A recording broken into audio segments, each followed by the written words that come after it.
الحمدللہ رب العالمین الصلاة والسلام علی سید الانبیاء والمرسلین.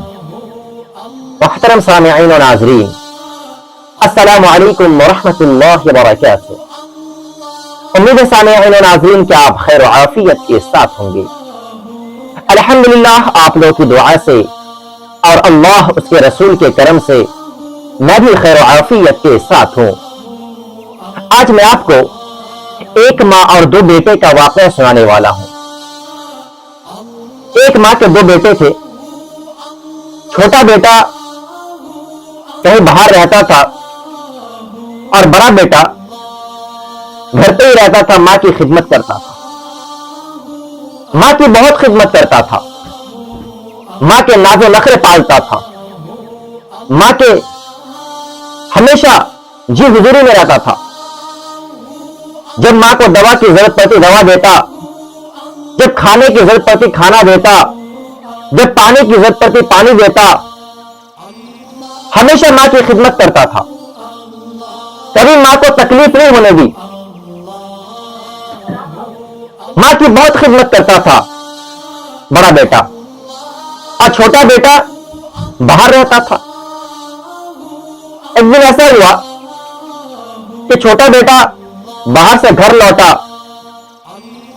اور اس نے کہا بڑے بھائی کو کہ بھائی جان، آپ نے ماں کی بہت خدمت کی ہے، آپ نے جنت بہت کمائی ہے، آپ نے ماں کی دعائیں بہت لی ہے، آپ مجھے ماں کی خدمت کرنے دیجئے، آپ مجھے جنت کمانے دیجئے، آپ مجھے ماں کی دعا لینے دیجئے. یہ سننا تھا چھوٹے بھائی کے منہ سے کہ بڑے بھائی کی چیخ نکل گئی.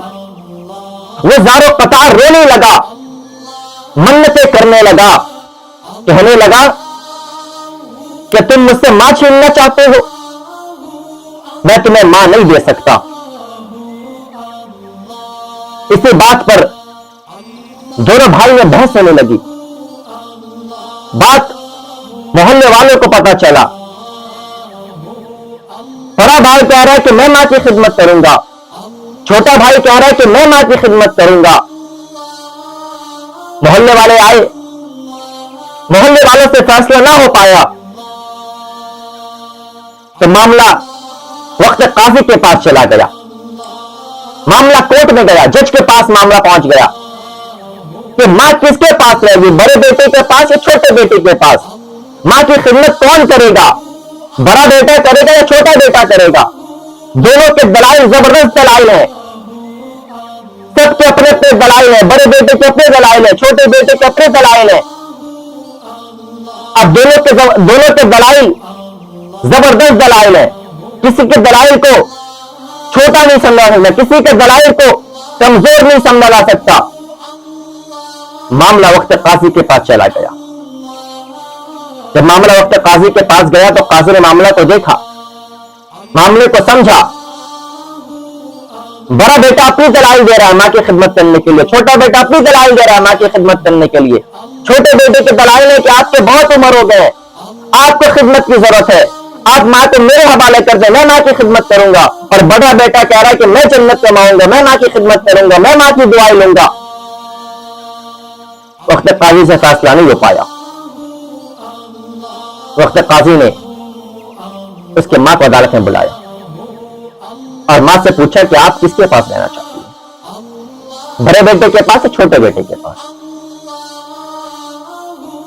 ماں نے کہا کہ قاضی صاحب، آپ مجھ سے کیسے سوالات کر رہے ہیں کہ میں کس کے پاس رہنا چاہتی ہوں؟ دونوں تو میرے لال ہیں، دونوں تو میرے پیارے ہیں، دونوں بیٹے تو میرے لاڈلے ہیں. آپ کیسے سوال کر رہے ہیں؟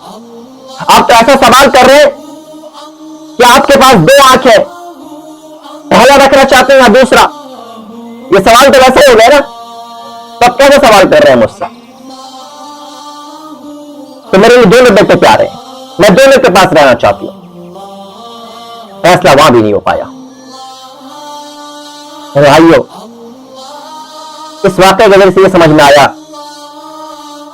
کہ ماں کی خدمت کرنے کا جذبہ ہونا چاہیے.